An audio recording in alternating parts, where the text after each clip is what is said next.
Hello and welcome to the CX Files for 19th October 2023. My name is Mark Hillary and I'm in Sao Paulo, Brazil. And I'm Peter Ryan. I am in Montreal, but I will be leaving very soon for Tbilisi, where I will be involved in a visit on behalf of Enterprise Georgia of a number of BPO executives. But great to catch up with you, Mark, for the intro to this week's podcast. Certainly, I think it's going to be one of the more interesting ones that we've had on the topic of South Africa and impact sourcing. Yeah, absolutely. Well, this week we're talking with, we have two guests. It's actually Mike Butler, who's the Director of Sales and Marketing at Nutun. And we've also got David Neale, who's the Nutun Chief Growth Officer. So, both sides of the coin kind of responsible for the branding of the company and also the sales. Both David and Mike are based in the UK. But, as we know, Nutun's actual operations are based down in South Africa, in Durban and Cape Town and Joburg. So, one of the big areas of focus that I think has caught both our attention in the past has been around the One Agent, One Child program that Nutun runs. And so this was the sort of catalyst, this started the conversation with those guys. It's really this idea that they are bringing in young people from the townships, getting them trained up and giving them jobs. But for every new agent that they hire, they also pay to educate children in schools as well. So they're kind of promoting literacy as well at the same time as creating employment. Yeah, absolutely. It's a great, and I really think that they've done a lot in regards to making sure that social responsibility meets corporate responsibility. I think a little bit about the amount of time and money that Nutun is investing in this program. And quite frankly, I've never heard of anything similar. It's truly inspiring. And the amount of good that it's going to do for the young people in South Africa and their extended families certainly is second to none. Well, one of the things that's really interesting is that they partnered up with an NGO called Melon Educate, and they actually go down to South Africa every November and literally build a new school. So everybody from the kind of Nutun family, like clients, employees, they're all kind of invited down, and they issued us an invitation. So so that both of us could actually go down there in November next year to help build a new school. So, it's actually like very visceral, the kind of work that they're doing, rather than the normal kind of PowerPoint presentation of here's a load of good we're doing in the community. Absolutely. And I would personally welcome the opportunity to take part in that initiative. From my standpoint, these are the types of projects that truly make a difference in people's lives. This is not a bunch of marketing speak. This is not a bunch of, how do I put this, ostentatious virtue signaling that you see on many organizations' websites. This is really the rubber hitting the road from a corporate social responsibility standpoint. This is truly something that, as I mentioned before, is going to make a major impact in the lives of young people, and well done to Nutun for this. And I'm very anxious to hear more during your interview. Yeah, we'll go straight to the interview now. But I think that one thing I just wanted to drop into the intro before we go to the interview was that one thing I really noticed in the conversation with them was that this was not just about corporate social responsibility and looking good and trying to create some nice branding for the company, but they find that it actually directly impacts on the performance of their agents. So these guys all feel really proud that they are working for the company that's building homes, building schools, putting money into local schools. So they can see a direct kind of effect of all this employee engagement on the customer experience. And I think that's worth noting because we've all talked about BPOs for enough years now, so we all know that everybody focuses on price, on quality of service, and stuff like ESG and impact sourcing is kind of down the list. But I think the number of times we've talked about it recently, it definitely seems to be increasing, and it's because of these kind of hard-nosed business reasons like employee engagement that I think we're going to see more of it in future. Couldn't agree more.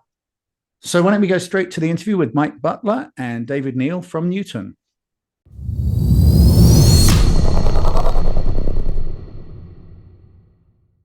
Mike and David, it's great to get you on the podcast. I think this is your first outing on CX Files, so welcome. First, David, I think, could you just briefly introduce Nutun, just so that, before we get into the conversation, everybody knows a little bit about the company? Absolutely. I think, firstly, thank you for having us on the podcast. I've been an active listener for some time, so to actually managed to make the guest list is a real privilege. So really appreciate that. Nutun is a relatively new brand. Probably many people haven't yet heard of us. We're 3 or 4 months old as a brand, but we come from 10 years worth of pedigree of BPO experience, I guess, or CX experience, servicing our main markets are Australia, the US, and the UK. We're a South African BPO, predominantly based in Durban, although we do have a small presence in Joburg and soon to be Cape Town, where we open up in a couple of months. Our main areas, Mark, I guess just for the listeners, is really the complex, sophisticated CX. So it's mainly energy, retail, financial services, utilities. That's really the background of Nutun. Okay, great. Well, I think one of the reasons that I did notice Nutun in the first place, and something I've talked with Peter about, is the One Agent, One Child initiative. Could you just give me sort of a brief outline of that? Maybe just straight back to you, David. Absolutely. So the One Agent, One Child initiative is really what sets Nutun apart, I believe, from a lot of players in the industry. It's an incredible an initiative. It's simply for every one agent that we employ, one child we put through education to improve their literacy skills. So startlingly, and the numbers are quite hard to believe, but 81% of children leave school in South Africa without being able to read for meaning. What our commitment is that for every agent that we employ, one child gets supported through one-on-one tutorage. We also have AI and literacy hubs where we invest in the technology to really support that reading with meaning. And ultimately, it gives people or children in South Africa a starting chance to be able to read, whether or not that means that they go on to find employment or have, I guess, more meaning in life by being able to make sense of the words and be able to read. It's a really remarkable program. It really is.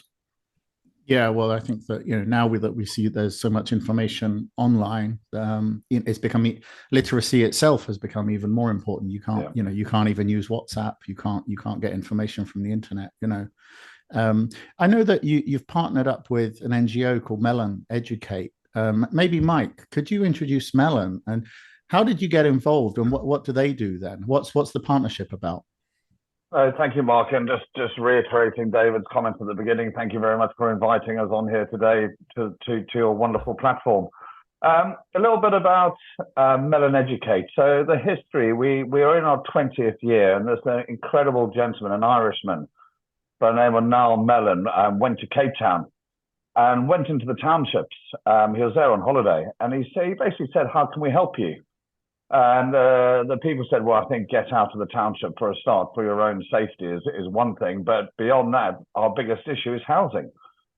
Niall came from a construction industry background as a developer in Ireland. And he basically said, "I will be back in 3 months with a crew of people and we will help build some houses and help teach you build houses." And the reason why I say help teach you build houses, because that was the embryonic view of where we've ended up. And for 10 years, he built through Melon Educate, through the Melon program, the best bit of, I'm going to say 25,000 houses. Absolute incredible numbers. I mean, in terms of the number of families that's been affected positively in disadvantaged areas. And 10 years ago, he realized that the challenge was not just in housing, but in education. And he was a very close friend, fortunately, of Nelson Mandela, And Nelson Mandela basically said to him, I said that we really need some support in the schooling. Now, with his knowledge and with his construction background, his immediate focus was in building schools. So over the 10 years that we've really focused on the school element to it, on the education side, is we've built in excess of 40 schools in Southern Africa, in South Africa, but also Kenya. And really our focus on those is to either build from scratch, brand new, or renovate existing schools that are completely run down and you know, too many kids in it. And during that process, it became very apparent in the time there that we've got a literacy problem. And we've got a literacy problem at grade R, grade reception. So when they're coming into the school curricula, they do not have the ability to read or write. And just echoing David's comment, the current figures are something astronomical, like 81%. So in parallel to our school building project, we opened up and set up a literacy program where essentially we would put a hub or a literacy hub attached to each of our schools, where we'll take children out of their daily curricula in the school environment and teach them one-to-one. Now that requires a lot of funding, a lot of exposure, a lot of tutors, but it ultimately becomes a circular economy insofar as kids who leave our schools don't have a job to go to. So we have the opportunity to hire them as tutors to look after the grade reception. I think where Nutun saw the value in that is the true extent to the exposure that we give to those kids. But also, I think the ability that if I'm and I've seen it firsthand, if I'm a Nutun employee and I'm sitting there as an agent, I know that my time spent sitting on that seat is actually helping a kid go through the education. So Nutun's support of the Melon Educate literacy program is phenomenal insofar as it's allowed us to hire a lot more tutors. It's allowed us to then obviously teach more kids, and for every agent that Nutun has, we're teaching an extra kid through the system. And the results are phenomenal. The ability for kids to be basically through our program to be literate and go into that school program with the opportunity for an education, the numbers are astronomical. So having Nutun on board as a key partner of our literacy program is phenomenal. Also, what's good is every year and I'm sorry I'm rabbiting on, but every year we take about 400 or 500 people to Cape Town and we build a school with volunteers. So every November, we literally bring clients, kids, adults, construction workers, corporate workers, and we build a school in a week. And the Nutun team have been brilliant, where they came for the first time last year, and a big crew of them came and actually helped build the school. And just that knowledge of seeing those Nutun staff in there working with their customers and actually working and building the school, it just brings it all to life. Yeah, I can imagine. Yeah, you can see there that the kind of ESG theory that you read about kind of comes home, and therefore it directly affects and inspires your own employees as well. And David, you're not just putting a badge on a building and going, we've done and ticked a box. Yeah, this is grassroots. This is in there. Yeah, you see it in the people. Yeah. David, I wanted to ask you about that then, because clearly we're seeing this community involvement, this focus on ESG. And we had Alistair Neale on the podcast a few weeks ago, and he's been publishing a lot on ESG specifically in the BPO industry. And I mean, is that your aim here, to be the BPO that really kind of stands out when compared to others? Yeah, I mean, one of our main goals and ambitions as a business is to be the most people-centric BPO in the world. And I think I was on a podcast earlier in the week where someone asked me what that meant, and I said, well, I think it's a journey rather than a destination. So I don't think we'll ever reach it as a conclusion. And this really is one of the initiatives that we believe sets us apart. I think that there's lots of challenges for South Africa in terms of the employment market. Unemployment is a key issue, and there's a lot of conversations around impact sourcing, which I've heard you talk about before. And impact sourcing is really looking at the current problem today and how do you get excluded youth into a job. I think what we're trying to do, and we absolutely do impact sourcing as well. We've got some great partners in that space that we work with, such as Shadow Careers and so on and so forth. But what also we're trying to address is the future problem that's coming down the track. If you look at that number and say 80% of children are going to leave school without being able to read with meaning, that's going to create an even larger unemployment challenge into the future.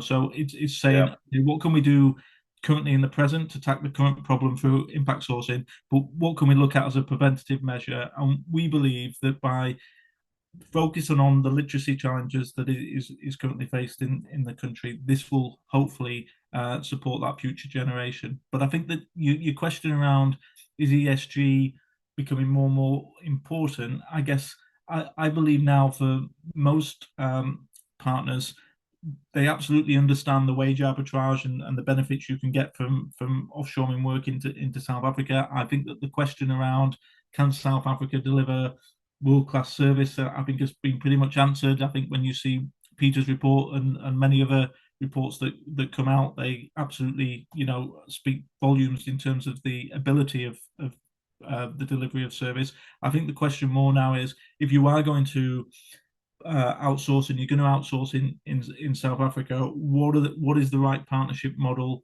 and what are the considerations that you want to work to?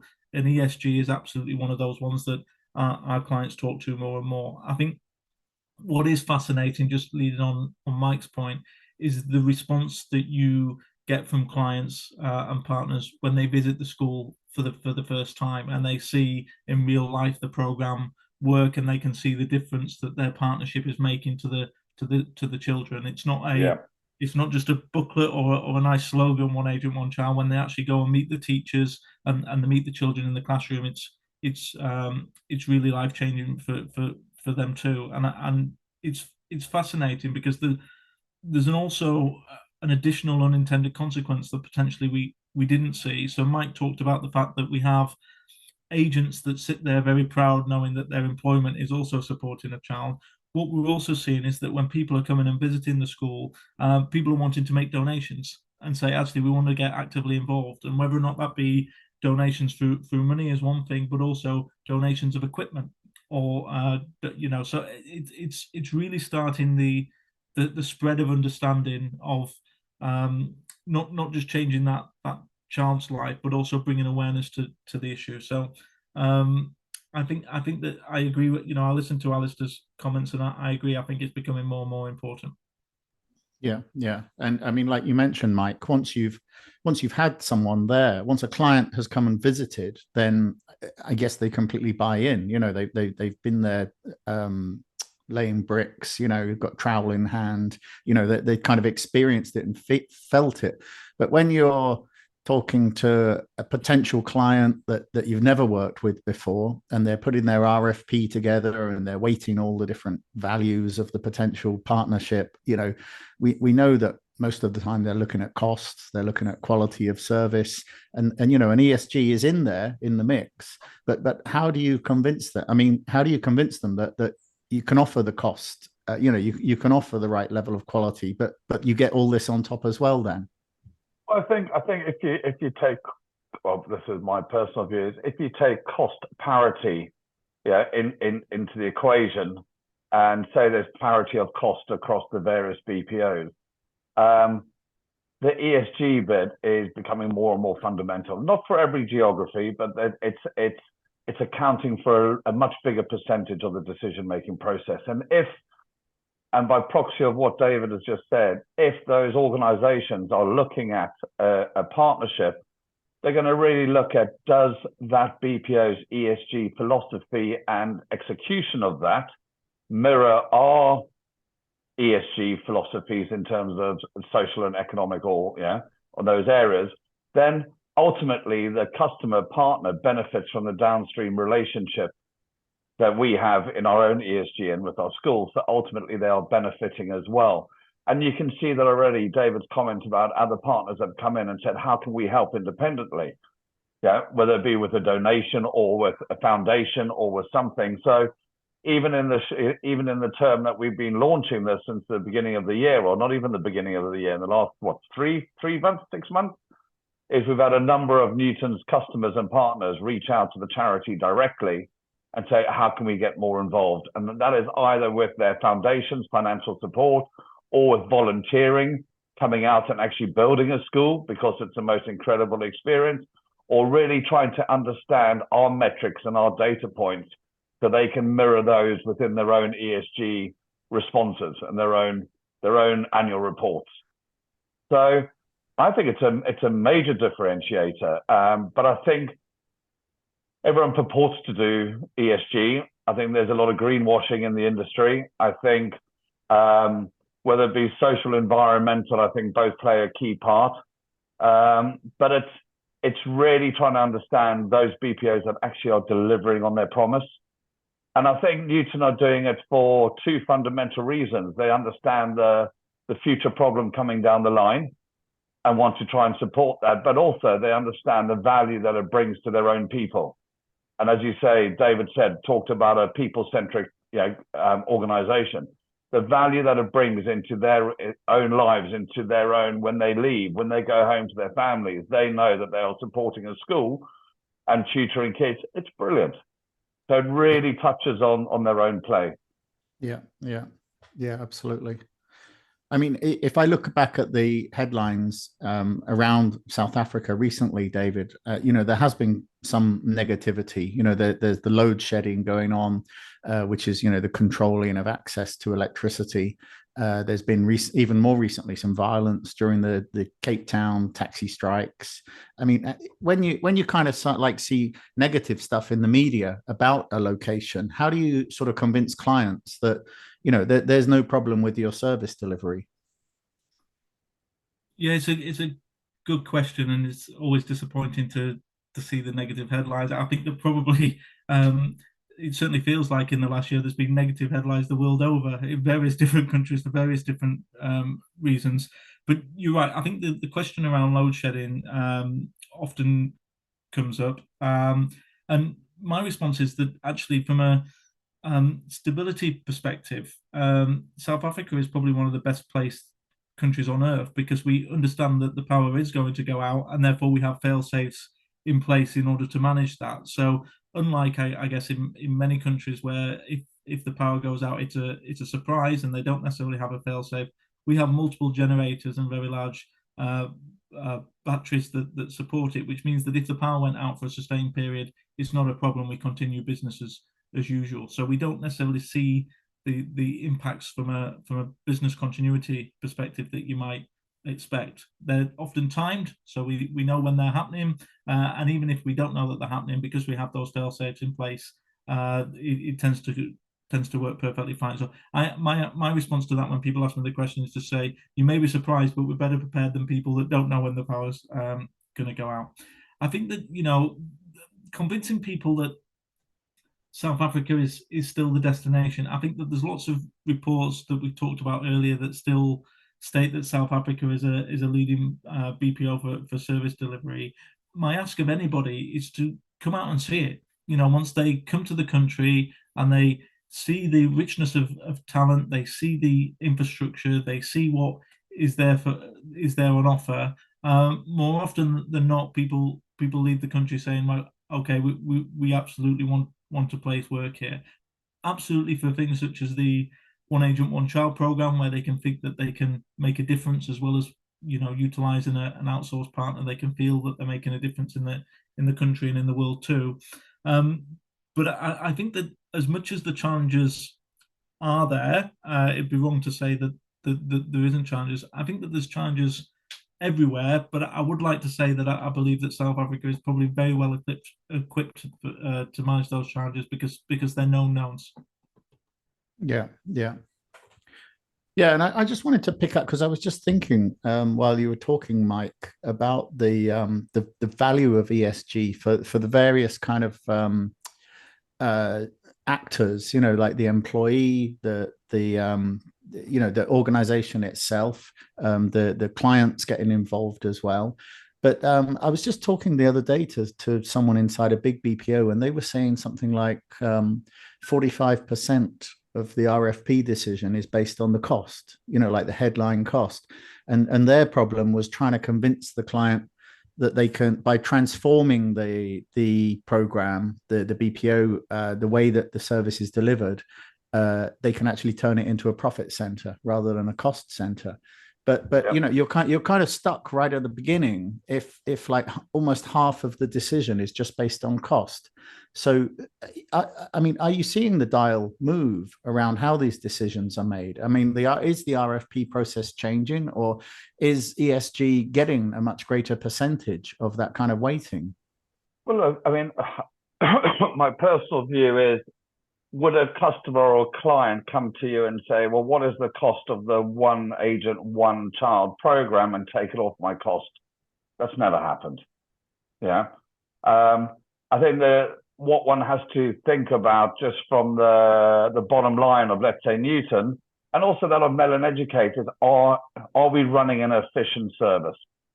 Yeah, in terms of our ESG, are we running an efficient service but delivering the maximum amount of impact and opportunity for those less fortunate? The answer is very simply yes. Yeah, you've got to run a tight ship, and as Mellon Educate does, yeah, we know that a huge percentage of all funds raised go directly to the end calls. So you can talk about that element, because a lot of people go, well, is 50% of the cost running the charity, or 50% going to the calls? Yeah, we're sitting at 80-90% as a charity. So I don't think they're going, right, take that off the price. Yeah. But what they are saying is, price is a big decision. Yes, got that. Tick that box. There's parity of pricing.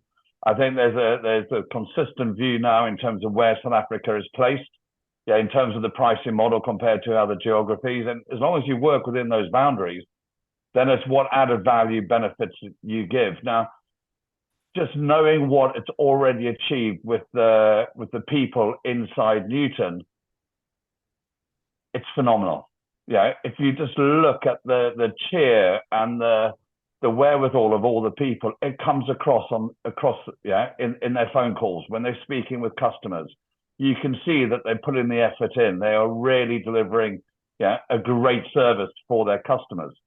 So just by them knowing what they know and what they're achieving and helping with another child, the effort that comes in, it's all about people centricity. So price is one thing, people is two, operations is three. Yeah, ESG does fit in there, either as second or fourth, depending on the client. But it's I'm sure there's a fifth in terms of technology, in terms of decision, but it's not just price. Yeah, I can see David wants to jump in and comment as well. Yeah, so I was just going to, because the price is always in it, and I don't tend to think about it as price as much as value. So what value are people getting from the proposition? So I don't think that as a business we ever want to be the cheapest. There's a question to say, if you're the cheapest, why are you the cheapest? I think what we provide is exceptional value, and I think that the One Agent, One Child initiative provides great value, as long as as well as the cost and the wage arbitrage that we spoke about. Okay. I mean, and just to wrap up then, maybe David, you could give us a brief outline of what's coming up. It's Q4 now, so we're heading rapidly towards Christmas and the end of the year. Have you got any exciting plans for 2024? Absolutely. So, I think we are, and there's many people that claim it, but I think that we're absolutely one of the fastest growing BPOs in South Africa. I think that we've got our Cape Town office opening at the end of this year, which is quite exciting. We've got a whole host of other initiatives that are coming down the track. But I think that certainly for 2024, personally, we want to make sure that people are aware of Nutun and who we are, and the One Agent, One Child initiative. We want to continue with our North Star about being the most people-centric BPO in the world. I think in summary, I think if 2024 we can look back and say we delivered for our clients, we cared for our people and we supported our communities. I think that that's probably a nice way of summarising what a good 2024 would look like. Right. And excellent. to add to that from my side is, I think my North Star is to see all of Nutun's customers come out, not necessarily this November because we've just launched it, but next November, seeing all Nutun customers in there with the trowel in hand, with the paintbrush, and actually coming and helping build a school. And I think Nutun's support of Mellon educators has been phenomenal in terms of their give and their commitment to the program and the literacy program. And just seeing these kids getting educated at literacy level is just, a dream come true. So big thank you to Nutun. Excellent. Well, hopefully Peter and I can get out there next year as well then. I would love that, Mark. I mean, we get a lot of people from the US coming over, and more next year. So no, any promotion of the One Agent, One Child and Mellon Educator Nutun gratefully receives, sir. Excellent. All right, Mike and David, thank you very much then. Thank you, Mark. Thanks, Mark. Appreciate it. All the best.